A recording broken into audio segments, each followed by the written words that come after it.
അമ്മയ്ക്കും തിരുക്കുമാരനും 1000 നന്ദി പറയുന്നു. എൻ്റെ പേര് ജ്യോതിസ് മരിയ തോമസ്. ഞാൻ അയർലൻഡിൽ നിന്നാണ് വരുന്നത്.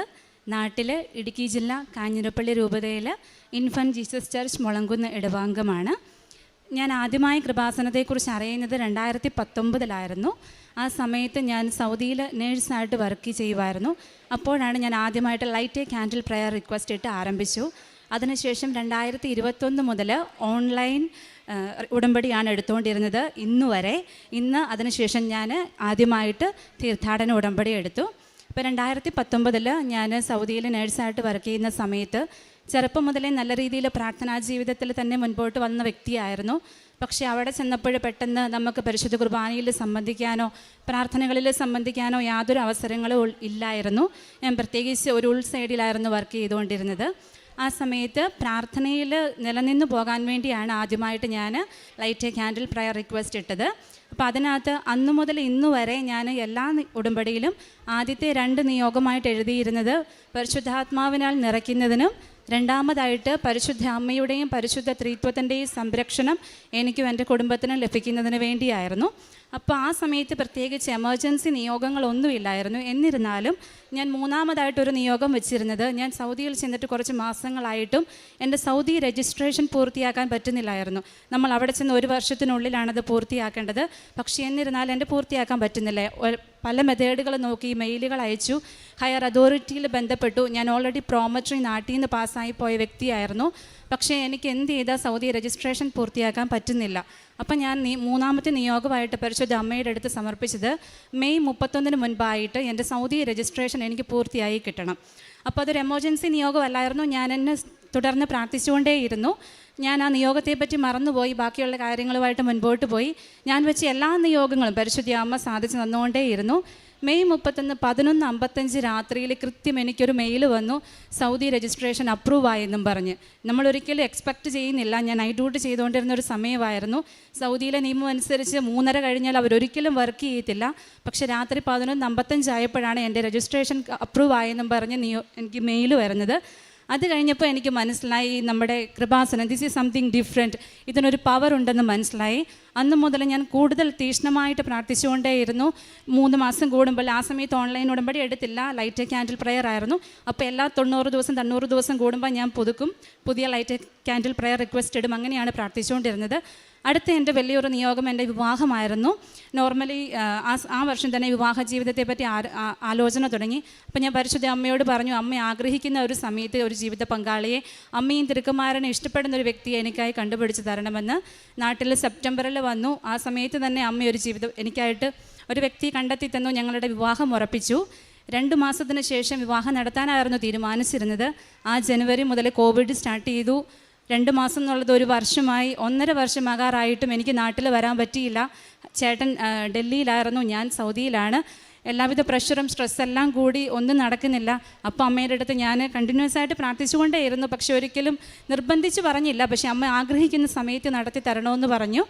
അങ്ങനെ അന്ന് 2021 ഡിസംബർ 31 എല്ലാ വർഷവും രാത്രി 12 മണിക്ക് ഞാൻ ആ പുതിയ വർഷത്തേക്കുള്ള ഓരോ വചനം എടുക്കാറുണ്ട്. അപ്പോൾ ആ വർഷം ഞാൻ എടുത്ത വചനം എനിക്ക് കിട്ടിയത് പ്രഭാഷകൻ 33:16. ഒടുവിലാണ് ഞാൻ ഉണർന്നത്, കാലാ പെറുക്കുന്നവനെ പോലെ ഞാൻ മുന്തിരിപ്പഴം ശേഖരിക്കുന്നവരുടെ പിന്നിലായി, എന്നാൽ കർത്താവിൻ്റെ അനുഗ്രഹം നിമിത്തം ഞാൻ മുൻപന്തിയിലെത്തിയെന്നായിരുന്നു. അന്ന് എനിക്ക് മനസ്സിലായി അമ്മ ഇടപെടുന്നുണ്ട്. അതോടൊപ്പം തന്നെ ഞങ്ങളുടെ ഹോസ്റ്റലിലുള്ള എല്ലാവർക്കും ഓരോ വചനം കിട്ടി. എനിക്ക് കിട്ടിയ വചനം, കർത്താവിൽ പ്രത്യാശ അർപ്പിക്കുവിൻ, ദുർബലരാകാതെ ധൈര്യം അവലംബിക്കുവിൻ, കർത്താവിന് വേണ്ടി കാത്തിരിക്കുവിൻ. സങ്കീർത്തനം 27 ആയിരുന്നു. അപ്പോൾ എനിക്ക് മനസ്സിലായി അമ്മ ഉറപ്പായിട്ട് ഇടപെടും. 3 ദിവസം കഴിഞ്ഞപ്പോൾ എല്ലാ നഴ്സുമാർക്കും നാട്ടിൽ വരാൻ വേണ്ടി UNA ഫ്ലൈറ്റ് സ്റ്റാർട്ട് ചെയ്തു. ആദ്യത്തെ ഫ്ലൈറ്റിൽ തന്നെ എനിക്ക് നാട്ടിൽ വരാൻ പറ്റി. കോവിഡ് ആയിട്ട് പോലും വളരെ മനോഹരമായിട്ട് ഞങ്ങളുടെ വിവാഹം നടന്ന ദിവസം മാത്രം 200-ൽ കൂടുതൽ ആൾക്കാർക്ക് പങ്കെടുക്കാമെന്നൊരു നിയമം വന്നു. വളരെ മനോഹരമായിട്ട് വിവാഹം നടന്നു. പരിശുദ്ധ അമ്മയ്ക്ക് തിരുക്കുമാരന് 1000 നന്ദി. അതിനുശേഷം ഞങ്ങൾക്ക് പെട്ടെന്ന് തന്നെ ഒരു കുഞ്ഞിനെ വേണമെന്ന് ആഗ്രഹിച്ചു. ഞാൻ ആ നിയോഗവും ഇട്ടു. എൻ്റെ പുതുക്കുന്ന സമയമായിരുന്നു. നിയോഗം ഇട്ട് പ്രാർത്ഥിച്ചു. ഞാൻ 2 മാസത്തിനുള്ളിൽ സൗദിയിൽ പോയി. അപ്പോൾ തന്നെ ആ സമയത്തിനുള്ളിൽ ഞാൻ കൺസീവ് ആയായിരുന്നു. എൻ്റെ മൂന്നാമത്തെ അടുത്ത് വലിയൊരു നിയോഗം സാധിച്ചു കിട്ടിയത് പരിശുദ്ധ അമ്മ നൽകിയ ഏറ്റവും വലിയൊരു സംരക്ഷണമാണ്. ഞാൻ 6 മന്ത് പ്രഗ്നൻ്റ് ആയിരുന്നപ്പോൾ 22 വീക്സ് കഴിഞ്ഞ സമയത്ത്, ഇത് കോവിഡ് സമയമാണ്, ആ വർഷം തന്നെ 2021 ഡെൽറ്റ വേരിയൻ്റ്, ആ ഒരു ക്രിട്ടിക്കൽ വേരിയൻ്റ് വന്ന സമയമായിരുന്നു. ഞാൻ കോവിഡ് പോസിറ്റീവായി. എൻ്റെ ഒപ്പം 9 എൻ്റെ കൂടെയുള്ള ഫ്രണ്ട്സും പോസിറ്റീവായി. പക്ഷേ ഞാൻ പ്രഗ്നൻ്റ് ആയിരുന്നത് കൊണ്ട് തന്നെ ആദ്യത്തെ ദിവസങ്ങളിലൊന്നും നമ്മൾ മെഡിസിൻ എടുക്കുകയില്ല. ആദ്യത്തെ ദിവസം എല്ലാവർക്കും 2 ദിവസം കൊണ്ട് കുറഞ്ഞു. ഞാൻ പാരസെറ്റാമോൾ ആദ്യത്തെ ദിവസം എടുത്തില്ല, പക്ഷേ 2 ദിവസം എടുത്തു. 104-105 പനിയിൽ തന്നെ നിന്നു. എന്നെ ഐസൊലേറ്റ് ചെയ്തു എല്ലാവരുടെയും ഒപ്പം. അവരെല്ലാം ഇമ്പ്രൂവ് ആയി. പക്ഷേ എനിക്ക് യാതൊരു മാറ്റവും വന്നില്ല. ചെറിയ രീതിയിൽ ചെസ്റ്റ് ഇൻഫെക്ഷൻ ആരംഭിച്ചു. കാഷ്വാലിറ്റിയിൽ പോയി അവർ നെബുലൈസേഷൻ ആരംഭിച്ചു, മാറ്റം വന്നില്ല. പിന്നെ പയ്യെ ഓറൽ ആൻറ്റിബയോട്ടിക് ചെറിയ അസിത്രോമൈസിനെ തുടങ്ങി, യാതൊരു മാറ്റവും വന്നില്ല. അതിനുശേഷം അവർ IV ലൈൻ ഇട്ട് ഹോസ്റ്റലിൽ വിട്ടു. കാരണം വളരെ കൂടുതലായിട്ട് ആൾക്കാർ നിറഞ്ഞ് കോവിഡ് കൂടി നിൽക്കുന്ന സമയമാണ്. അപ്പോൾ എല്ലാവരുടെയും ഉള്ളിൽ പോയിട്ടുണ്ടെങ്കിൽ പ്രഗ്നൻ്റ് ആയിരുന്നത് കൊണ്ട് തന്നെ കണ്ടീഷൻ വേഴ്സ് ആവുന്നത് കൊണ്ട് IV ലൈൻ ഇട്ട് തന്നെ ഹോസ്റ്റലിൽ വിട്ടു. അപ്പോൾ ചെറിയ ഓക്മെൻറ്റിൻ, ചെറിയ ഡോസിലുള്ള ആൻറ്റിബയോട്ടിക് IV ഓക്മെൻറ്റിൻ സ്റ്റാർട്ട് ചെയ്തു.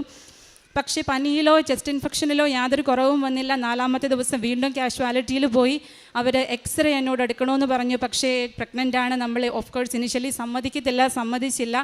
പക്ഷേ ഞാൻ ചുമ കൂടി 10 മിനിറ്റ് കണ്ടിന്യൂസ് ഒക്കെ ചുമയ്ക്കാൻ തുടങ്ങി, രക്തം ഛർദ്ദിക്കാൻ തുടങ്ങിയപ്പോൾ ഇൻഫെക്ഷൻ കൺട്രോളുകാരെല്ലാം സീനിയേഴ്സും കൂടെ എന്നെ ഹോസ്പിറ്റലിൽ കൊണ്ടുപോയി.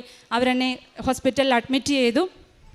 ICUവിൽ കയറ്റിയില്ല, ഹൈ ഡിപ്പെൻഡൻസിയിൽ കയറ്റി. അവിടുന്ന് ആദ്യമായിട്ട് എക്സ്റേ എടുക്കാൻ പറഞ്ഞു. എക്സ്റേ എടുത്തപ്പോൾ ന്യൂമോണിയയുടെ സ്റ്റാർട്ടിങ് ആയിരുന്നു. ഓക്കെ, അവർ സാച്ചുറേഷൻ കുറയുന്നതായിട്ട് കണ്ടു. ചെറിയ രീതിയിൽ ഓക്സിജൻ തുടങ്ങി. നേസൽ പ്രോങ്സിൽ നേസൽ മാസ്കായി. നേസൽ മാസ്ക് ചെയ്യുന്നത് ഹൈ ഫ്ലോ ഓക്സിജൻ 100%-ായി. എൻ്റെ പിറ്റേ ദിവസം ആയപ്പോൾ എൻ്റെ ചെസ്റ്റ് എക്സ്റേ എടുത്തു. ചെസ്റ്റ് എക്സ്റേയിൽ 70% ലങ്സ്, എബോവ് 75% ലങ് കൊലാപ്സ് ആയി. ARDS എന്ന് പറഞ്ഞൊരു കണ്ടീഷനുണ്ട്. നമ്മുടെ റെസ്പിറേറ്ററി സിസ്റ്റം കംപ്ലീറ്റ്ലി കൊലാപ്സ് ആവുന്നൊരു കണ്ടീഷനായി. ആ കണ്ടീഷനായി സിവിയർ കോവിഡ് ന്യൂമോണിയ ആയി. ഇൻറ്റുബേറ്റ് ചെയ്തില്ല, കാരണം പ്രഗ്നൻ്റ് ആണ്. ഇൻറ്റുബേറ്റ് ചെയ്ത് അതോടെ തീർന്നു.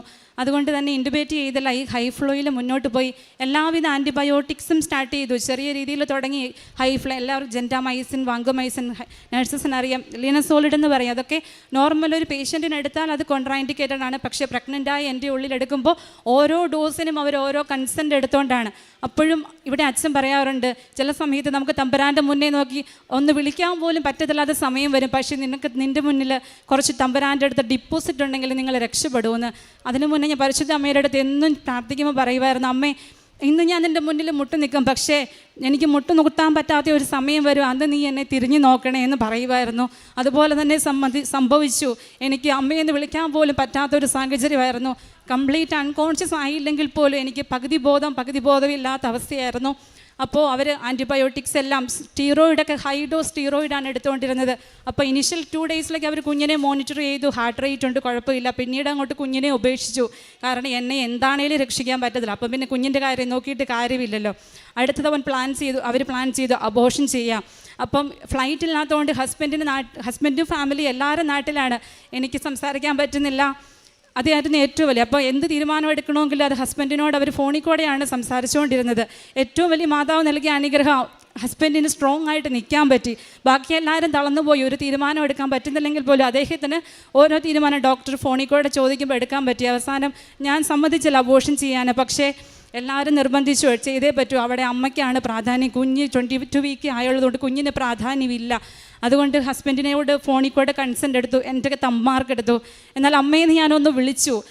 ടാബ്ലറ്റ് വെക്കുന്നതിന് 5 മിനിറ്റ് മുന്നേ സൗദി മിനിസ്ട്രിയിൽ നിന്ന് ഓർഡർ വന്നു, എനിവേ അബോർഷൻ ചെയ്താലും അമ്മയും കുഞ്ഞിനെ രക്ഷിക്കാൻ പറ്റില്ല, അതുകൊണ്ട് അബോർഷൻ ചെയ്യണ്ട. ആ തീരുമാനം അവിടെ മാറ്റി. അമ്മയ്ക്ക് 1000 നന്ദി. അതാണ് ആദ്യമായിട്ട് അമ്മ അവിടെ ഇടപെട്ടത്. ആ തീരുമാനം മാറ്റി. കുഞ്ഞ് എൻ്റെ ഒപ്പം ഉണ്ട്. കുഞ്ഞിനിപ്പം 3 വയസ്സായി. കുഞ്ഞ് വഴക്കായിരുന്നത് കൊണ്ടാണ് ഹസ്ബൻഡും അകത്തോട് കുഞ്ഞും കയറി വരാത്തത്. കുഞ്ഞിന് യാതൊരു കുഴപ്പങ്ങളും ഇല്ല. അതിനുശേഷം അവർ അബോർഷൻ്റെ പ്ലാൻ മാറ്റി. കുഴപ്പമില്ല, മുൻപോട്ട് പോകാമെന്ന് വെച്ചു. അടുത്തതായിട്ട് അവർ ഫൈനൽ കോവിഡ് ടെർമിനൽ മെഡിസിൻ ഉണ്ട്.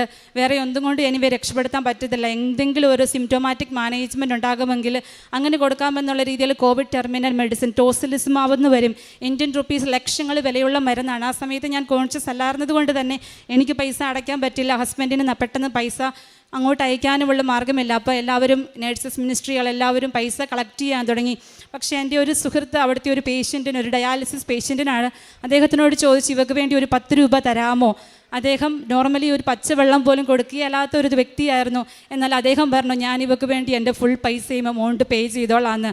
ഒരുപാട് ലക്ഷങ്ങൾ വിലയുള്ളതാണ്. അദ്ദേഹം ആ നിമിഷം തന്നെ ആ ഫുൾ എമൗണ്ട് ആ ഹോസ്പിറ്റലിലോട്ട് പേ ചെയ്തു. ഞാൻ മിനിസ്ട്രിയിലാണ് വർക്ക് ചെയ്തിരുന്നെങ്കിലും ആ സമയത്ത് ഈ മെഡിസിൻ ഇന്ത്യയിലോ ബാക്കി ഒരു ഹോസ്പിറ്റലിൽ അവൈലബിൾ അല്ലായിരുന്നു.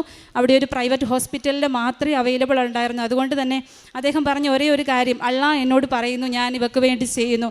അദ്ദേഹം ആ ഫുൾ എമൗണ്ടും എനിക്ക് വേണ്ടി പേ ചെയ്തു. അവർ ആ മെഡിസിൻ, അതുപോലെ തന്നെ മെഡിസിൻ എൻ്റെ ഹോസ്പിറ്റലിൽ കൊണ്ടുവരണമെങ്കിൽ 8 മണിക്കൂറത്തെ ട്രാവൽ ഉണ്ടായിരുന്നു. അതിൻ്റെ സംവിധാനങ്ങൾ പോലും 2 മണിക്കൂറിനുള്ളിൽ ഹോസ്പിറ്റലിൽ എത്തുന്നതിന് വേണ്ടി എല്ലാ സംവിധാനങ്ങളും മാതാവ് ഒരുക്കി. എനിക്ക് അവർ ഇഞ്ചക്ഷൻ പിറ്റേ ദിവസം രാത്രിയിൽ വെളുപ്പിനെ തന്നു. എൻ്റെ കൂടെയുള്ള എല്ലാവരും ആ തന്നവരെല്ലാം മുട്ടിക്കുത്തി നിന്ന് പ്രാർത്ഥിച്ചുകൊണ്ടാണ്. എല്ലാവരും വിശ്വാസികളായിരുന്നു. ഒരുപാട് പേര് എനിക്ക് വേണ്ടി പ്രാർത്ഥിച്ചു. ആ ഇഞ്ചക്ഷൻ തന്നു. ഇത് നോർമലി 2 മാസം അല്ലെങ്കിൽ വളരെ ആഴ്ചകൾ കൂടി എടുക്കേണ്ട ഒരു മരുന്നായിരുന്നു. കാരണം അവസാനം ഹസ്ബൻഡിനോട് പറഞ്ഞത് 5% പോലും ഇവൾ തിരിച്ചു വരുവാനുള്ള ഒരു സാധ്യതയില്ല, അങ്ങനെയാണ് പറഞ്ഞിരുന്നത്. പക്ഷേ എനിക്ക് ആ മരുന്ന് തന്നു. ഞാൻ മണിക്കൂറുകൾക്കുള്ളിൽ ഞാൻ ബാക്ക് ടു നോർമലായി. എന്ന് പറഞ്ഞാൽ 75% എബവ് ലങ് കൊളാപ്സായി. ഞാൻ 5% പോലും തിരിച്ചു വരികയില്ലെന്ന് പറഞ്ഞ് ഞാൻ പിറ്റേ ദിവസം രാവിലെ വീഡിയോ കോൾ വിളിച്ച് എല്ലാവരോടും സംസാരിച്ചു. എൻ്റെ ചെസ്റ്റ് എക്സ്റേ ക്ലിയറായി. ഞാൻ കംപ്ലീറ്റ്ലി നോർമലായി. സ്റ്റീറോയിഡ്സ് 2000-3000 ഡോസൊക്കെ ആയിരുന്നതുകൊണ്ട് അത് ടേപ്പർ ചെയ്ത് കുറച്ച് കൊണ്ടുവന്നു. എല്ലാ ലൈൻസ് എനിക്കുണ്ടായിരുന്നു. ആർട്ടീരിയൽ ലൈന്, എല്ലാവിധ ലൈനായിരുന്നു. എനിക്ക് സംസാരിക്കത്തില്ലായിരുന്നു, ഭക്ഷണം കഴിക്കത്തില്ലായിരുന്നു. 3 ദിവസമൊക്കെ കംപ്ലീറ്റ്ലി IV ഫ്ലൂയിഡേ മാത്രമായിരുന്നു ഇട്ടുകൊണ്ടിരുന്നത്. അതിനുശേഷം പിന്നെ ഞാൻ രക്ഷപ്പെട്ടല്ലോ. എല്ലാവരും പറഞ്ഞു കുഞ്ഞിനെ തിരിച്ച് കിട്ടത്തില്ല. ഉറപ്പായിരുന്നു, കാരണം എനിക്ക് നേഴ്സാണ്, എനിക്കറിയാം അവൻ എല്ലാവിധ വൈകല്യങ്ങളും ഉണ്ടാവും. കാരണം 30-ൽ പരം എക്സ്റേകൾ എനിക്കെടുത്തു. ഓരോ എക്സ്റേക്കും കൺസെൻ്റ് എടുത്താണ് അവരെടുക്കുന്നത്, കാരണം തിരിച്ചു കിട്ടില്ല. എല്ലാവിധ ആൻറ്റിബയോട്ടിക്സ്, എസ്പെഷ്യലി ആ എടുത്ത കോവിഡ് ടെർമിനൽ മെഡിസിനൊക്കെ ഒരിക്കലും ഒരു പ്രഗ്നൻസിയിൽ ഇൻഡിക്കേറ്റഡ് അല്ല. അപ്പം ഞാൻ 22 വീക്കറായിരുന്നു. നമുക്ക് പിന്നീട് സ്കാൻ എടുത്തപ്പോൾ കുഞ്ഞ് ഹാർട്ട് റേറ്റ് ഉണ്ട്, ഓക്കെ, പക്ഷേ ബാക്കി വൈകല്യങ്ങളൊന്നും അവർക്ക് നോക്കാൻ പറ്റില്ല. പക്ഷേ എൻ്റെ പ്രഗ്നൻസി സ്മൂത്തായിട്ട് മുൻപോട്ട് പോയി. 9 മാസമായപ്പോൾ എനിക്ക് ഡോക്ടറിൻ്റെ ഒരു പെർമിഷൻ ലെറ്ററോടെ എനിക്ക് നാട്ടിൽ വരാൻ സാധിച്ചു. ആ സമയത്താണ് ഫ്ലൈറ്റ് ആരംഭിച്ചത്. കുഞ്ഞ് ബ്രീച്ച് ആയിരുന്നു, അതുകൊണ്ട് തലതിരിഞ്ഞായിരുന്നത് കൊണ്ട് സിസേറിയൻ ചെയ്യണമായിരുന്നു. ഡോക്ടർ അവിടുന്ന് ഒരു ലെറ്റർ എഴുതി തന്നു വിട്ടു. എൻ്റെ കണ്ടീഷൻ എല്ലാം അബ്നോർമലാണ്, പക്ഷേ അപ്പോൾ ഞാൻ നോർമലായി. ഡോക്ടർ എഴുതി നാടകീയമായിട്ട് ഇവൾ ജീവിതത്തിലോട്ട് തിരിച്ചു വന്നു, അത്ഭുതകരമായിട്ട് തിരിച്ചു വന്നെന്ന് മാത്രമേ എഴുതി തന്നു. അവസാനം ഞാൻ നാട്ടിൽ വന്ന് ഹോസ്പിറ്റലിലെല്ലാം കാണിച്ചു. ആരും എന്നെ എടുക്കുന്നില്ല, കാരണം ആർക്കും ഉറപ്പില്ല അമ്മയെ കിട്ടുമോ. അമ്മയെ കിട്ടിയാൽ പോലും കുഞ്ഞിനെ 100% കിട്ടിയല്ല. ഞാൻ പറഞ്ഞു എനിക്കറിയാം കുഞ്ഞിനെ ഞാൻ തിരിച്ചു വന്നെങ്കിൽ അവൻ ഉറപ്പായിട്ടും തിരിച്ചു വരുമ്പോൾ എനിക്ക് ഉറപ്പായിരുന്നു. പക്ഷേ വൈകല്യങ്ങൾ നമ്മൾ ഉറപ്പായിട്ട് എക്സ്പെക്ട് ചെയ്തു. ഡൗൺ സിൻഡ്രോമൊക്കെ 100% വരാമല്ലോ. അപ്പോൾ അവസാനം കാരിത്താസിലെ ഒരു ഡോക്ടർ എന്നെ സ്വീകരിച്ചു. അവർ സിസേറിയൻ ചെയ്യാമെന്ന് പറഞ്ഞു. ഞാൻ ഫുൾ ടൈം 39 വീക്കിൽ ഫുൾ ടൈമിൽ എന്നെ സിസേറിയൻ ചെയ്തു. പക്ഷേ എൻ്റെ കുഞ്ഞിന് 3 കിലോ അടുത്ത വെയിറ്റും ഒരു പ്രശ്നങ്ങളുമില്ലാത്ത 0% അംഗവൈകല്യം പോലും ഇല്ലാത്ത ഒരു കുഞ്ഞാണ് എനിക്കുണ്ടായത്. അവനിന്ന് 3 വയസ്സായി. പരിപൂർണമായ ആരോഗ്യത്തോടെ അവനിരിക്കുന്നു. അമ്മ മാതാവിന് തിരുക്കുമാരന് 1000 നന്ദി പറയുന്നു. അമ്മയുടെ കൃപയില്ലെങ്കിൽ ഒരിക്കലും ഞാനെന്ന് ഇവിടെ നിൽക്കുകയോ അല്ലെങ്കിൽ എൻ്റെ കുഞ്ഞ് എൻ്റെ കൂടെ ഉണ്ടായിരിക്കുമേ ഇല്ലായിരുന്നു. അതുപോലെ ഒരു സാഹചര്യത്തിൽ കൂടിയാണ് ഞാൻ കടന്നുപോയത്. അതാണ് എൻ്റെ അടുത്ത ഒരു നിയോഗം. 3-മതായിട്ട് ഞാൻ ഗർഭിണിയായപ്പോൾ ഞാൻ അവിടെയാണ്, ഹസ്ബൻഡ് നാട്ടിലാണ്. ഉറപ്പായിട്ട് ഞങ്ങൾക്ക് ഒരുമിച്ച് ജീവിക്കണമെന്നൊരാഗ്രഹം വന്നു. അപ്പോൾ ഞാൻ IELTS എഴുതാൻ തീരുമാനിച്ചു. ഞാൻ പ്രഗ്നൻ്റ് ആയിരുന്നുകൊണ്ട് തന്നെ ആ സമയത്ത് എനിക്ക് എഴുതണമെന്ന് തോന്നി. ഞാൻ പക്ഷേ ഒരിക്കലും ഒരു കോച്ചിങ് സെൻറ്ററിൽ പോയിട്ടില്ല. ഞാൻ കോവിഡ് ആരംഭിച്ച സമയത്ത് ഒരു 2 ദിവസം കോച്ചിങ് തുടങ്ങി. അന്നേരം കോവിഡ് വന്നു, നിർത്തി. എനിക്ക് കോവിഡ് വരുന്നതിന് 2 ദിവസം മുന്നേ കോച്ചിങ് തുടങ്ങി, പക്ഷേ അവിടെ നിർത്തി. എനിക്ക് ഒരിക്കലും ഒരു കോച്ചിങ് എടുക്കാൻ പറ്റിയില്ല. പക്ഷേ അമ്മയുടെ അടുത്ത് ഞാൻ നിരന്തരമായിട്ട് പറഞ്ഞു, അമ്മ എനിക്ക് എഴുതണമെന്ന് തോന്നുന്നു, പക്ഷേ അതെൻ്റെ തോന്നലാണോ അമ്മ ഉറപ്പായിട്ട് തീരുമാനിച്ചൊരു കാര്യമാണോ എന്ന് എനിക്ക് മനസ്സിലാവുന്നില്ല. പക്ഷേ ഞാൻ എഴുതാൻ തീരുമാനിച്ചു. എൻ്റെ ഒരു ഹൈ റിസ്ക് പ്രഗ്നൻസിയാണ്. ഞാൻ എഴുതണമെങ്കിൽ 8 മണിക്കൂർ അങ്ങോട്ടും ഇങ്ങോട്ടും യാത്ര ചെയ്യണം. എന്നെ കൊണ്ടുപോകാൻ ആരുമില്ല. എൻ്റെ ഫാമിലി എല്ലാം നാട്ടിലാണ്. അപ്പം ഞാനൊരു എൻ്റെ സീനിയർ നേഴ്സിനോട് ചോദിച്ചു, എന്നെ ഒന്ന് കൊണ്ടുപോകാമോ ചേച്ചി, എനിക്ക് എക്സാം എഴുതാൻ തോന്നുന്നു, എനിക്ക് മാതാവ് തോന്നിക്കുന്നതാണെന്ന് എഴുതിക്കോട്ടെ എന്ന് ചോദിച്ചു. പരിപൂർണമായിട്ട് ചേച്ചി സമ്മതിച്ചു. പക്ഷേ ബാക്കി ആരും സമ്മതിച്ചില്ല. പക്ഷേ എല്ലാവരുടെയും റിസ്കിൽ ഞാൻ എക്സാം എഴുതാൻ പോയി. 35 വീക്കിൽ ഫുൾ വയറുണ്ട്. ഞാൻ അവിടെ പോയപ്പോൾ നിനക്ക് എഴുതാൻ പറ്റുമോ എല്ലാവരും ചോദിച്ചു. പഠിച്ചിട്ടില്ല, ഒരു പ്രിപ്പറേഷനും ഇല്ല, ചുമ്മാ യൂട്യൂബിൽ നോക്കി കുറച്ച് പഠിച്ചതല്ലാതെ ബാക്കി പ്രാർത്ഥന മാത്രമേ ഉള്ളായിരുന്നു ഡിപ്പോസിറ്റ്. അവിടെ പോയി ഞാൻ എക്സാം എഴുതി തിരിച്ചു വന്നു. യാത്രയിലോ യാതൊരു കുഴപ്പങ്ങളും, ഈ 8 മണിക്കൂർ എനിക്ക് യാതൊരു പ്രശ്നവും വന്നില്ല. ഒരു ഭക്ഷണം പോലും കഴിക്കാൻ പറ്റത്തില്ല. കാര്യം എക്സാം സെൻറ്ററിനുള്ളിലാണ്, നമ്മളെ ഹെൽപ്പ് ചെയ്യാൻ ആരുമില്ല. ഒരു ഭക്ഷണവും കഴിച്ചില്ല. പക്ഷേ എനിക്ക് പ്രഗ്നൻസിയുടേതായ യാതൊരു പ്രശ്നങ്ങളും ഉണ്ടായില്ല. ഞാൻ തിരിച്ച് നാട്ടിൽ വന്നു. 5 ദിവസം കഴിഞ്ഞപ്പോൾ എൻ്റെ ഡെലിവറി ഡേറ്റിന് നാട്ടിൽ വരുമായിരുന്നു.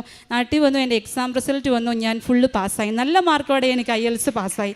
അതിൻ്റെ അടുത്ത സാക്ഷി അമ്മയുടെ, എൻ്റെ യാതൊരു മെറിറ്റുമില്ല, തമ്പുരാൻ്റെ കൃപയും അമ്മ മാതാവിൻ്റെ കൃപ കൊണ്ട് മാത്രമാണ് ഞാൻ ആ എക്സാം പാസ്സായത്. അപ്പോഴെല്ലാം ഞാൻ ഓൺലൈൻ ഉടമ്പടിയിലാണ്. എല്ലാ 3 മാസം കൂടുമ്പോഴും ഞാൻ ഓൺലൈൻ ഉടമ്പടി പുതുക്കുമായിരുന്നു. ചിലപ്പോൾ ഞാൻ റിക്വസ്റ്റ് ഇട്ട് നമ്മുടെ 90 ദിവസത്തിനൊന്നും നമുക്ക് നോട്ടിഫിക്കേഷൻ വരത്തില്ല. അപ്പം ഞാൻ ലൈറ്റ് ക്യാൻഡിൽ പ്രയർ റിക്വസ്റ്റ് ഇട്ട് മാതാവിനോട് പ്രാർത്ഥിക്കും, അമ്മ എനിക്ക് എൻ്റെ ഉടമ്പടി പുതുക്കണം. ഉടമ്പടിയിലല്ലാത്തപ്പോൾ എനിക്ക് എന്തോ ഒരു പേടിയാണ്, തമ്പുരാനെ ഞാൻ ഈ സമയത്ത് മരിച്ചു പോയാൽ എനിക്ക് സ്വർഗ്ഗത്തിൽ പോകാൻ പറ്റില്ലല്ലോ.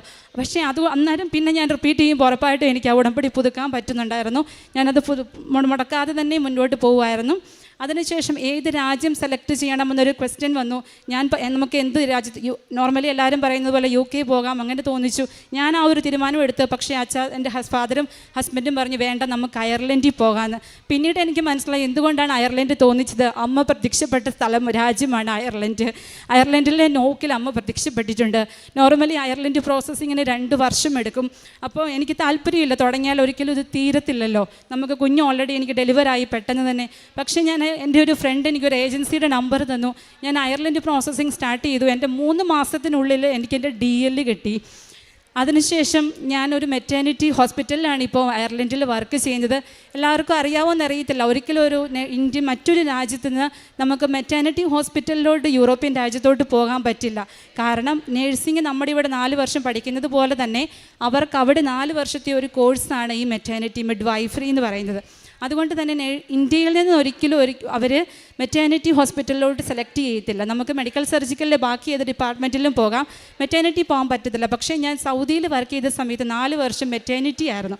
അപ്പോൾ എനിക്ക് ഈ ഒരു സെക്ഷനിൽ തന്നെ മുന്നോട്ട് പോകണമെന്ന് ആഗ്രഹം വന്നു. അമ്മയോട് ഈ നിയോഗം പറഞ്ഞു, അമ്മ എനിക്ക് ഈ ഡിപ്പാർട്ട്മെൻറ്റിൽ തന്നെ വർക്ക് ചെയ്യണമെന്ന് അമ്മയ്ക്ക് ആഗ്രഹം. പക്ഷേ നടക്കുകയില്ലെന്ന് എനിക്കറിയാം, 0% ചാൻസേ ഉള്ളൂ. അമ്മയ്ക്ക് എന്തെങ്കിലും ഒരു വഴിയുണ്ടോ? കറക്റ്റ് ഒരാഴ്ച കഴിഞ്ഞപ്പോൾ ഒരു ഇൻ്റർവ്യൂ വന്നു നാഷണൽ മെറ്റേണിറ്റി ഹോസ്പിറ്റൽ അയർലൻഡിൽ. 23 വർഷം കൂടി അവിടെ നടത്തുന്ന ഇൻ്റർവ്യൂ ആണ്. ആദ്യമായിട്ട് അവർ 4 BSc നഴ്സുമാരെ ഇന്ത്യയിൽ നിന്ന് സെലക്ട് ചെയ്യാൻ ആഗ്രഹിക്കുന്നു. അവർ എറണാകുളത്ത് ഇൻ്റർവ്യൂവിന് വന്നു. 4 വർഷം മാത്രം എക്സ്പീരിയൻസ് ഉള്ള എന്നെ അവർ 20 വർഷം, എൻ്റെ കൂടെയുള്ള എല്ലാവർക്കും 20 വർഷവും 25 വർഷമൊക്കെ എക്സ്പീരിയൻസ് ഉണ്ട്. അപ്പോൾ ആ 4 വർഷം മാത്രമുള്ള എന്നെ അവർ സെലക്ട് ചെയ്തു. ഞാനിപ്പോൾ നാഷണൽ മെറ്റേണിറ്റി ഹോസ്പിറ്റലിലാണ് വർക്ക് ചെയ്യുന്നത്. ഒരിക്കലും സംഭവിക്കുകയില്ലാത്തൊരു കാര്യമാണ്, നമുക്ക് അന്വേഷിച്ചാൽ അറിയാം.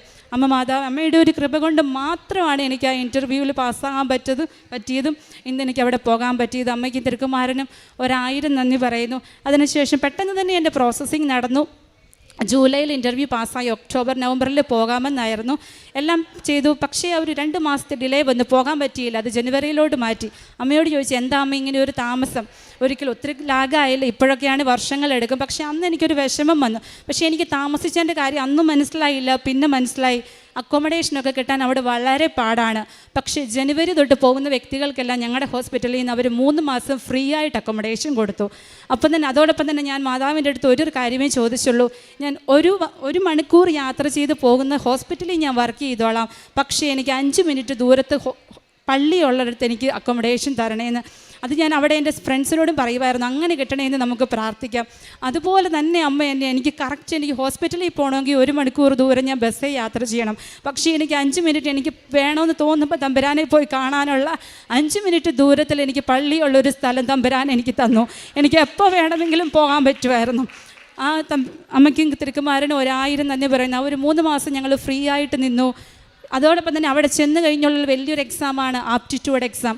15 സ്റ്റേഷൻസ് ഉണ്ട്, എല്ലാവർക്കും അറിയാമായിരിക്കും. നമ്മുടെ 2.5 ലക്ഷം പേ ചെയ്താണ് പോകുന്നത്. ഞാൻ ഗവൺമെൻറ് ഹോസ്പിറ്റലിലോട്ടാണെങ്കിൽ പോലും നമ്മൾ ആദ്യം പേ ചെയ്യണം.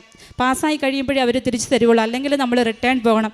അപ്പം ഞാൻ ഓർത്തു കോച്ചിങ്ങിൻ്റെ ഒന്നും ആവശ്യമില്ല, നമുക്ക് നേരിട്ട് പോയി എഴുതാമെന്ന്. പക്ഷേ അമ്മ എന്നെ തോന്നിപ്പിച്ചു, നീ IELTS പോയി എഴുതിയതുപോലെ ഇത് എഴുതാൻ പോയി നിൽക്കരുത്, നിനക്ക് കിട്ടത്തില്ലെന്ന്. അതുപോലെ തന്നെ ഹസ്ബൻഡ് എന്നോട് പറഞ്ഞു, നീ കോച്ചിങ് എടുക്കണം. തമ്പുരാൻ അങ്ങനെയാണ് പറയുന്നത്. അതുപോലെ തന്നെ സംഭവിച്ചു. ഞാൻ പക്ഷേ കോച്ചിങ്ങിന് പോയി. അവിടെ ചെന്ന് ആദ്യത്തെ അറ്റംപ്റ്റിൽ തന്നെ യാതൊരു മെറിറ്റില്ലായിട്ടും എനിക്ക് പല സ്റ്റേഷനുകളും എനിക്ക് വളരെ പാടായിരുന്നു. പക്ഷേ ആദ്യത്തെ അറ്റംപ്റ്റിൽ തന്നെ എനിക്ക് ആ 15 സ്റ്റേഷനും പാസ്സാകാൻ പറ്റി. ആദ്യത്തെ എക്സാമിലൂടെ എനിക്ക് ആ ഹോസ്പിറ്റലിൽ ജോലിക്കും കയറാൻ സാധിച്ചു. അടുത്ത സാക്ഷ്യം എനിക്കൊരു വീട് ലഭിച്ചതിനെ പറ്റിയായിരുന്നു. എനിക്ക് എന്തൊരു കാര്യമുണ്ടെങ്കിലും അമ്മയുടെ മുൻപിലെല്ലാം ഞാൻ ഡേറ്റ് ഇട്ടാണ് പ്രാർത്ഥിക്കാറ് എല്ലാ കാര്യത്തിനും. അപ്പോൾ ജൂൺ 1 മുൻപായിട്ട് എനിക്കൊരു ഭവനം തരണേന്ന് പ്രാർത്ഥിച്ചു. അപ്പോൾ ഭവനത്തിൽ കയറുന്നതിന് മുൻപ് എനിക്ക് വിശുദ്ധ വസ്തുക്കൾ വേണമെന്ന് ഉണ്ടായിരുന്നു. പക്ഷേ ഒരിക്കലും എനിക്ക് ആ വിശുദ്ധ വസ്തുക്കൾ ഞാൻ ഓൺലൈൻ ഉടമ്പടി ആയിരുന്നത് കൊണ്ട് തന്നെ എൻ്റെ കയ്യിലില്ലായിരുന്നു. അയർലൻഡിൽ എൻ്റെ ഹോസ്പിറ്റലിൽ ആരും എൻ്റെ അറിവിൽ ഉടമ്പടി എടുത്തിട്ടില്ല. അപ്പോൾ എനിക്ക് കിട്ടാൻ യാതൊരു സാധ്യതയുമില്ല. അപ്പോൾ ഞാനന്ന് നൈറ്റ് ഡ്യൂട്ടി ചെയ്തുകൊണ്ടിരുന്ന സമയത്ത് ഒരു ചേച്ചി എന്നോട് പറഞ്ഞു, ഇവിടെ ഒരു ചേച്ചിക്ക് എല്ലാ കാര്യങ്ങളും പെട്ടെന്ന് സാധിച്ച് കിട്ടുന്നത്. ഫസ്റ്റ് അറ്റംപ്റ്റ് ഇൻ്റർവ്യൂ കിട്ടി, ഫസ്റ്റ് അറ്റംപ്റ്റ് ലൈസൻസ് കിട്ടി. അപ്പോൾ എനിക്ക് തോന്നി ചേച്ചി ഇനി ഉടമ്പടി എടുത്ത വ്യക്തിയാണോ. പിറ്റേ ദിവസം രാത്രി ചേച്ചി ഡ്യൂട്ടിയിലുണ്ടായിരുന്നു. ഞാൻ ആ ചേച്ചിയോട് ചോദിച്ചു, ചേച്ചി കൃപാസനത്തിൻ്റെ ആളാണോ, ചേച്ചി ഉടമ്പടി എടുത്തിട്ടുണ്ട്. അപ്പോൾ ചേച്ചി പറഞ്ഞു, ഞാനും അവിടുത്തെ ആളാടി, നമ്മുടെ മാതാവല്ലേ അവിടെയുള്ള. ചേച്ചി എനിക്ക് ഉടമ്പ് വസ്തുക്കൾ ഒന്ന് തരാമോ എന്ന് ചോദിച്ചു. ചേച്ചി എനിക്ക് സന്തോഷമായിട്ടൊരു കാശുരൂപവും കുറച്ച് ഉപ്പും കൊണ്ട് തന്നു. ഞാൻ അവിടെ അക്കോമഡേഷൻ അപ്ലൈ ചെയ്യുന്നതിന് മുൻപ് അതുമായിട്ട് പോയി പ്രാർത്ഥിച്ചു. അവിടെ 2 പേരുടെ സാലറി സ്ലിപ്പ് കൊടുത്താൽ മാത്രമേ നമുക്കൊരു വീട് കിട്ടുകയുള്ളൂ. പക്ഷേ എൻ്റെ കാര്യത്തിൽ അങ്ങനെയല്ല സംഭവിച്ചത്. എന്നോട് അതിൻ്റെ ഓണർ ഇങ്ങോട്ട് വിളിച്ച് പറയുവാണ്, ഇത് നിനക്ക് മാത്രമായിട്ടാണ്, നിൻ്റെ കുടുംബത്തിന് മാത്രമായിട്ടാണ് ഞാൻ ഈ വീട് തരാമെന്ന് പറഞ്ഞു. അങ്ങനെ എനിക്ക് ആ ജൂൺ 1-ാം തീയതി തന്നെ എനിക്ക് ആ ഭവനം കിട്ടുകയും വിശുദ്ധ വസ്തുക്കളെല്ലാം ഞാൻ ആ ഭവനത്തിൽ ഉപയോഗിച്ചു. അന്ന് മുതൽ ഇന്ന് വരെ ഞങ്ങൾ സന്തോഷമായിട്ട് ആ വീട്ടിലാണ് താമസിക്കുന്നത്. അതോടൊപ്പം തന്നെ എൻ്റെ കുഞ്ഞിന് സാധാരണ നമുക്കിവിടെ തണുപ്പ് വന്ന, ഇവിടെയാണെങ്കിൽ അവന് പനി വരും. പക്ഷേ ഞങ്ങൾ ഇന്ന് പോയിട്ട് 1.5 വർഷമായി എല്ലാ ദിവസവും വിശുദ്ധ ഉപ്പും തേനും ഞാൻ അവന് കൊടുക്കാറുണ്ട്. ഞങ്ങൾ 3 പേരും, ഞാനും ഹസ്ബൻഡും കുഞ്ഞും 2 നേരവും ഞങ്ങൾ വിശുദ്ധ വസ്തുക്കൾ ഉപയോഗിക്കാറുണ്ട്. അന്ന് തൊട്ട് ഇന്ന് വരെ ഒരിക്കൽ പോലും ഞങ്ങളൊരു ആശുപത്രിയിൽ പോകേണ്ട വരികയോ അവനൊരു പാരസെറ്റാമോളോ ഒരു ആൻറ്റിബയോട്ടിക്കോ കൊടുക്കേണ്ട ഒരു സാഹചര്യം വന്നിട്ടില്ല. അതാണ് നമ്മുടെ ഇവിടുത്തെ വിശുദ്ധ വസ്തുക്കളുടെ പവർ. അതെനിക്ക് മനസ്സിലായി. നമുക്ക് ഒരു ഡോക്ടറെ പെട്ടെന്ന് കാണാനോ അല്ലെങ്കിൽ ഒരു മെഡിക്കൽ ഹെൽപ്പിന് ചോദിക്കാനോ നമുക്ക് അവിടെ അവസരമില്ല. പക്ഷേ എനിക്കിപ്പോൾ പേടിയില്ല. എന്ത് വന്നാലും എൻ്റെ കയ്യിൽ വിശുദ്ധ വസ്തുക്കളുണ്ട് എന്ന് ഞാൻ അതാണ് ഉപയോഗിക്കുന്നത്. അടുത്ത എൻ്റെ ഒരു സാക്ഷ്യമായിട്ട് പറയുന്നത്, ഞാൻ ഇവിടുത്തെ വിശുദ്ധ വസ്തുക്കളുടെ ഉപയോഗമാണ്. എൻ്റെ പേരൻസ് ഇടുക്കിയിലാണ്, ഞങ്ങൾ കൃഷിക്കാരാണ്. അപ്പോൾ അവരുടെ ഏക വരുമാന മാർഗ്ഗം എന്ന് പറയുന്നത് ഏലവും കുരുമുളകും ഒക്കെയാണ്. അപ്പോൾ ലാസ്റ്റത്തെ നമ്മുടെ വരൾച്ചയിൽ എല്ലാ കൃഷിയും പൂർണ്ണമായിട്ട് നശിച്ചു, ഒരുപാട് നഷ്ടങ്ങൾ വന്നു. അപ്പോൾ ഞാൻ മമ്മിയോട് വിളിച്ചിട്ട് പറഞ്ഞു, മമ്മി ഉപ്പ് അവിടെ 4 മൂലയിൽ കൊണ്ടിട്ട് ഉറപ്പായിട്ടും ഒരു മാറ്റം വരും. അപ്പോൾ അച്ചാച്ചൻ പറഞ്ഞു, ഓ എന്ത് മാറ്റം, അങ്ങനെയൊന്നും വരാൻ സാധ്യതയില്ല. ഞാൻ പറഞ്ഞു, എന്നാലും എൻ്റെ ഒരു വിശ്വാസമല്ലേ, നിങ്ങളൊന്ന് ഇട്ട് നോക്ക്.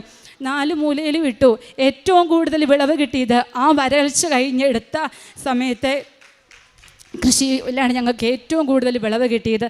അതോടൊപ്പം തന്നെ ഞങ്ങളുടെ കിണറ്റിൽ വെള്ളം പരിപൂർണമായിട്ട് തീർന്നു. അവസാനം അവർ വിളിച്ചിട്ട് പറഞ്ഞു, ഒരു റിങ് കൂടെ മാത്രമേ ഇനി നമുക്ക് വെള്ളമുള്ളൂ, അതിപ്പം തീരും കേട്ടോ എന്ന് പറഞ്ഞു. പക്ഷേ ഞാൻ പറഞ്ഞു, ഒന്ന് ഉപ്പിട്ട് നോക്ക്, ഉറപ്പായിട്ടും ഒരു മാറ്റം വരും. ഉപ്പിട്ട് എവിടെ വെള്ളം നിന്നോ അവിടം കൊണ്ട് തീർന്നു. പിന്നീട് എത്ര 3-4 മാസം വരൾച്ച ഉണ്ടായിരുന്നു, പക്ഷേ ആ ലെവലിൽ തന്നെ വെള്ളം മെയിൻറ്റെയിൻ ചെയ്തു. ഒരു കുറവും അതിന് വന്നില്ല.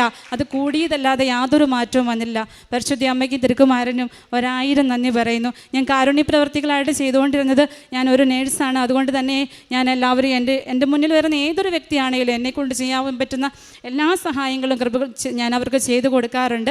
അതോടൊപ്പം തന്നെ എൻ്റെ കൂടെ വർക്ക് ചെയ്യുന്ന ചേച്ചിമാരും, അത് സീനിയേഴ്സ് ആയാലും ജൂനിയേഴ്സ് ആയാലും, എൻ്റെ പണികൾ ഞാൻ പെട്ടെന്ന് ചെയ്ത് തീർത്തിട്ട് എൻ്റെ കഴിവിൻ്റെ പരമാവധി ഞാൻ അവരെ സഹായിക്കാറുണ്ട്. പിന്നെ എൻ്റെ അടുത്ത് കൂടുതലായിട്ടും എയർലി അബോഷൻസ് അല്ലെങ്കിൽ കുഞ്ഞുങ്ങളെ നഴ്സറി വരുന്ന അമ്മമാർ, അപ്പോൾ അവർക്ക് വേണ്ടി പ്രത്യേകമായിട്ട് പ്രാർത്ഥിക്കാറുണ്ട്. ഈ ഉടമ്പടി എടുത്തതിലൂടെ നേരത്തെ പ്രാർത്ഥിക്കുമായിരുന്നെങ്കിൽ ഒരുപാട് ആത്മീയമായിട്ട് വളരാൻ എനിക്ക് സാധിച്ചു. ഞാൻ ഒരിക്കലും പോകുകയല്ലെന്ന് ആഗ്രഹിച്ച ഒരു രാജ്യമാണ് സൗദി. പക്ഷെ ഞാൻ ഏറ്റവും കൂടുതൽ പ്രാർത്ഥിച്ചിട്ടുള്ളത് ഞാൻ സൗദിയിലായിരുന്ന സമയത്താണ്. എനിക്ക് 5 തവണ കൂടുതൽ സമ്പൂർണ്ണ ബൈബിൾ വായിച്ചു തീർക്കാൻ പറ്റിയത് അവിടെയായിരുന്നപ്പോഴായിരുന്നു. അതോടൊപ്പം തന്നെ പല ബൈബിൾ വാക്യങ്ങൾ, ഒരുപാട് വാക്യങ്ങൾ പറയാൻ പോയ നമുക്കിവിടെ സമയമില്ലാത്തത് കൊണ്ട് പറയുന്നില്ല. പക്ഷേ എന്നെ ഏറ്റവും കൂടുതൽ എന്ന് മുൻപോട്ട് നടത്തിയിരുന്ന ഒരു വചനം, ഞാൻ സംരക്ഷണത്തിന് വേണ്ടി പ്രാർത്ഥിച്ചുകൊണ്ടിരുന്നത് മക്കബയാർ 8:18. അവർ ആയുധങ്ങളിലും സാഹസകൃത്യങ്ങളിലും ആശ്രയിക്കുന്നു. നമുക്കെതിരെ വരുന്ന ശത്രുക്കളെയും ലോകം മുഴുവനെ തന്നെയും അങ്കുലി ചലനത്തെ തറപറ്റിക്കാൻ കഴിയുന്ന സർവശക്തനായ ദൈവത്തിലാണ് നമ്മുടെ പ്രത്യാശ. അതായിരുന്നു ഞാൻ എപ്പോഴും ചൊല്ലിക്കൊണ്ടിരുന്നത്. അതോടൊപ്പം തന്നെ ഏശയ്യ 45:2, അങ്ങനെ ഒരുപാട് വചനങ്ങളുണ്ട്. അങ്ങനെ ആത്മീയമായിട്ട് ഒരുപാട് വളരാൻ സാധിച്ചു. പ്രേക്ഷിത പ്രവർത്തനമായിട്ട് എനിക്ക് കിട്ടുന്ന പത്രങ്ങളും എൻ്റെ കയ്യിലുള്ള പത്രങ്ങളും എല്ലാം ഞാൻ എല്ലാവർക്കും കൊടുക്കാറുണ്ട്. അമ്മയെപ്പറ്റി വാദോരാതെ പറയാറുണ്ട്. എൻ്റെ സാക്ഷ്യങ്ങളെല്ലാം എല്ലാവർക്കും അറിയാം. എൻ്റെ സാക്ഷ്യം, ഈ കോവിഡ് സാക്ഷ്യമൊക്കെ ഞാൻ എല്ലാവരുടെ അടുത്തും പറയാറുണ്ട്. അതെല്ലാവർക്കും വലിയൊരു പ്രയോജനമാണ്. ഒരുപാട് പേര് എന്നോട് പ്രാർത്ഥനാ നിയോഗങ്ങൾ പറയാറുണ്ട്. അവർ നമ്മുടെ കൃപാസനത്തിൻ്റെ പ്രാർത്ഥനകളിൽ പ്രാർത്ഥിക്കാറുണ്ട്. അതാണ് പരിശുദ്ധ അമ്മയ്ക്കും തിരുക്കുമാരനും 1000 നന്ദി പറയുന്നു. ഇന്നാണ് ഇവിടെ വന്ന് തീർത്ഥാടന ഉടമ്പടി എടുത്തത്. എന്നും ഈ ഉടമ്പടി ജീവിതത്തിൽ മുൻപോട്ട് പോകാനാണ് ഞാൻ ആഗ്രഹിക്കുന്നത്. അതിനായിട്ട് ഞാൻ കഠിനമായിട്ട് പരിശ്രമിക്കും. 2019 ഞാൻ ആദ്യമായിട്ട് കൃപാസനത്തിൻ്റെ പ്രാർത്ഥനകൾ തുടങ്ങിയത്. അന്ന് light a candle prayer request ഇട്ട് ആരംഭിച്ചു. 1 വർഷം ലൈറ്റ് എ ക്യാൻഡിൽ പ്രെയർ തന്നെയായിരുന്നു. 3 മാസം ഇങ്ങനെ കണ്ടിന്യൂ ചെയ്തു. അതിനുശേഷം 2021 മുതൽ ഇന്നലെ വരെ ഞാൻ ഓൺലൈൻ ഉടമ്പടിയിലായിരുന്നു. അതും എല്ലാ 3 മാസവും പറ്റുന്നത് പോലെ. ചില മാസങ്ങളിലൊക്കെ മുടങ്ങിപ്പോയിട്ടുണ്ട്, 1-2, അല്ലാതെ എല്ലാ മാസവും ഞാൻ തുടർന്ന് തന്നെ ചൊല്ലുമായിരുന്നു. ഒരുപാട് അനുഗ്രഹങ്ങൾ മാതാവ് തന്നിട്ടുണ്ട്. ഞാനിപ്പോൾ എടുത്തു പറയേണ്ട കാര്യങ്ങൾ മാത്രമാണ് ഇവിടെ പറഞ്ഞിട്ടുള്ളത്. എൻ്റെ വലിയൊരു സാക്ഷി, എൻ്റെ ബ്രദറിൻ്റെ സാക്ഷിയുണ്ട്. അത് ഞാൻ അവൻ്റെ കൂടെ അവൻ ഇന്ന് UK യിലാണ്. അവൻ്റെ സാക്ഷി ഞാൻ അവൻ്റെ കൂടെ വന്ന് പറയാൻ ആഗ്രഹിക്കുന്നു. പരിശുദ്ധ അമ്മയ്ക്കും തിരുക്കുമാരനും 1000 നന്ദി പറയുന്നു.